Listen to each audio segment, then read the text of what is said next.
I've done a lot of makeup effects for a lot of movies. The Nightmare on Elm Street films, the Halloween movies, all kinds of little creature movies, big creature movies, makeup effects movies, zombies, ghosts, I've made them. But really, of all of the creatures I have ever designed, I think that Jason is my favorite design, because it is it's so dynamic.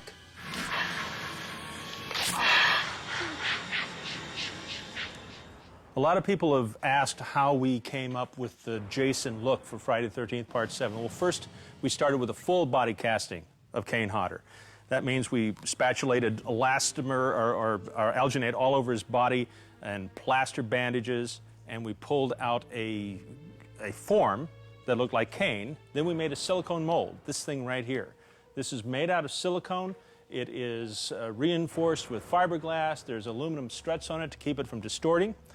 Then we invested into this polyurethane foam and pulled out a huge, full-size Kane Hodder body, which looks a lot like this. Now, this is unfinished. This is raw urethane.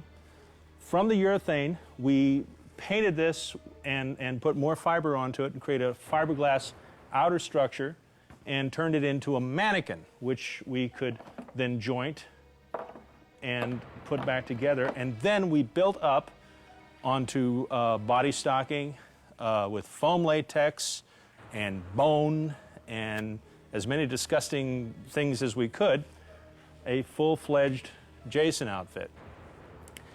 The only thing more grotesque than this would be the actual guy who played Jason. That's really very funny. You like that? Quite funny. You like that? I'll show you how funny I think it is, but off camera.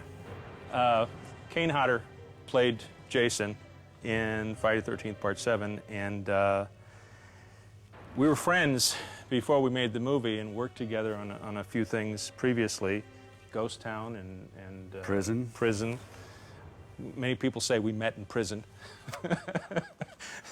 There's a lot more that goes along with that, but we won't talk about that.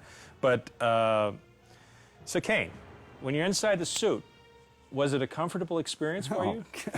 You know it wasn't. After, what, 3 hours makeup just on the head every morning, and the latex bodysuit, I loved working in it, but it was very difficult, and especially doing, as many stunts as I had to do as a character this time. By far the most stunts I've ever had to do. It was a little difficult because limited vision in one eye, then you have, kind of tunnel vision because the mask isn't right up against your eye. It's out here a little ways, so your field of vision is limited. And it made, pretty challenging, but I still had a great time. And even now, I deal with fans all the time, and they still say that the look of Jason in Part 7 is by far their favorite. It's also their favorite movie, and happens to have my favorite kill in it. Which one is that? Sleeping bag, of course. Sleeping bag. Anybody that's seen that movie can appreciate the sleeping bag kill.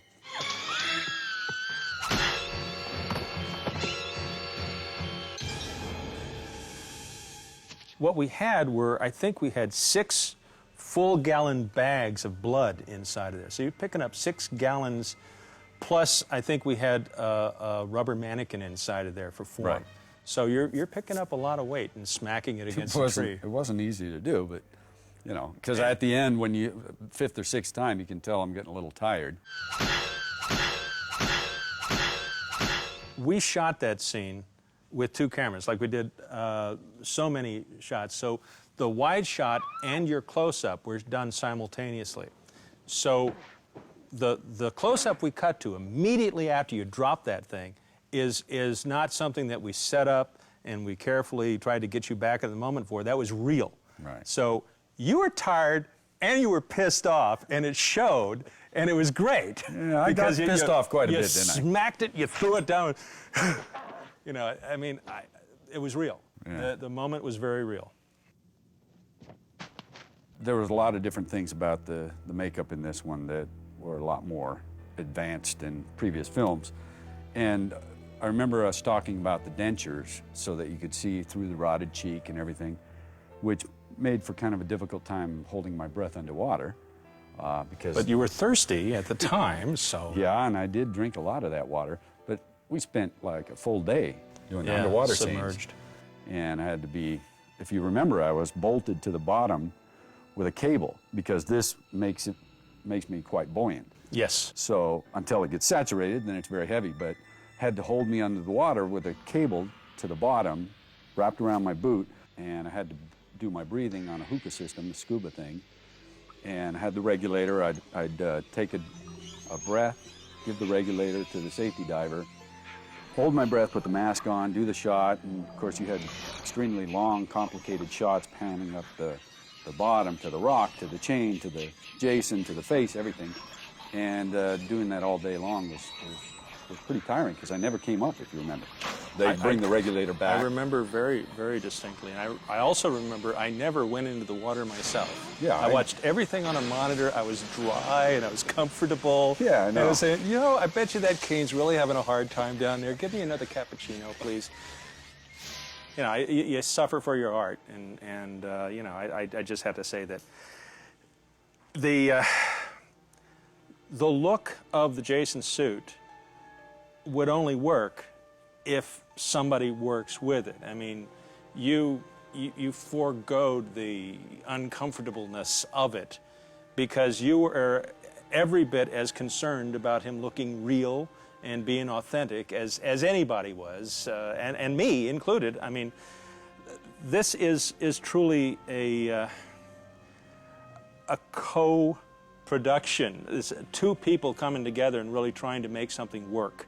And the fact of the matter is, we tried things that were uncomfortable, and he was the guinea pig. You know, nobody had done a dental piece like that previously, and I didn't know whether people could wear something like that on their teeth and over their face and then be glued into it for that long a period of time. I guess some of the side benefits were because you were wearing a lot of foam rubber and you had a hard piece of plastic on your face. Some of the stunt work wasn't as painful as it might have been. Right. I mean, swinging a light into your head was probably helped by the fact that you were wearing a plastic mask. Oh, no doubt, yeah.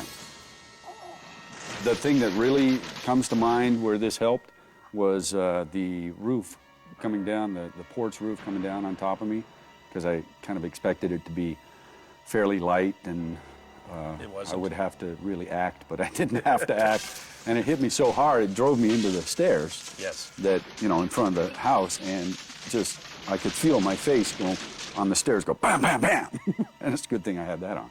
Well, and that's why it's there at the end of the movie, there's a big black mark. Right, it's that sort of squiggle, that black squiggle on the face. I remember that. The scene I really enjoy a great deal is when you're in a basement with Tina. Yeah. Before she tips over the can of nails and nails you, literally, before you do the big burn. And there's some real rage acting through all that latex. That's quite an accomplishment. It is kind of difficult because you have to like almost exaggerate all your facial movements to get them to read through the makeup. But well, you did a lot of that physically with your whole body language. I mean, you reinvented your walk. You used your body in a different way than, I mean, you really created a character. I tried because I've always been a fan of the movies before I, you know, had the opportunity, and just always thought that's a great character, but they don't really do enough with it. I didn't think. What I think you brought to it, you know, beyond, you know, obviously some of the look that we gave you was you gave him a personality at last. And there was more rage in this Jason and the ones that you've been in since than have been in the previous ones. The previous Jasons, to me, just sort of to be there, but with no real agenda, with no real anger. But there was rage in this Jason, which I think gave it an edge that the other movies previously didn't have. Let's get out of here.